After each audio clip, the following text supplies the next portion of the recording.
Kuri yeZimbabwe hazvina kumira zvakanaka nezuro mari yakapinda mazigi zigi, but chiri kuitika pano ndechekuti Governor weZimbabwe akanikirina meno meeting yake yaroda kuita kunhingirikini uku ku Rainbow Towers, ndobva ati vanhu yatisangane ipapo na 11 o'clock kubva na 8 kusvika na 11 timboita meeting. Asi kune vada kuatenda meeting iyoyo munouya mobhadhara $100 100 USD kuti mupinde muchibvunza mubvunzo yenyu tichitaurirana.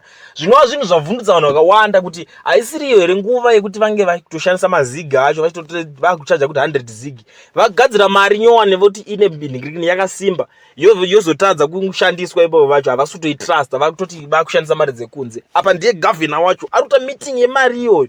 Ndo nyaya iri kupopotwa nemaZimbabweans panapa kuti komana tiri kuenda kupi senyika. Bhozi Zimbabwe amana panyaya dzekutambura zika Zimbabwe yatambura komana ende ameno ndoona nyaya dzinongotendera zvinzi skill roll ndirekuti vada kurova chikoni mani vachivhara vanhu mari izvo vakutoda ma-US mabusinessmen kavanhu vajaira US vajaira kumanager US but apa vari kungonyaya mabasa avo vakuti vakugadzira mazigi but havachachaja mazigi acho vakuchaja ma-US.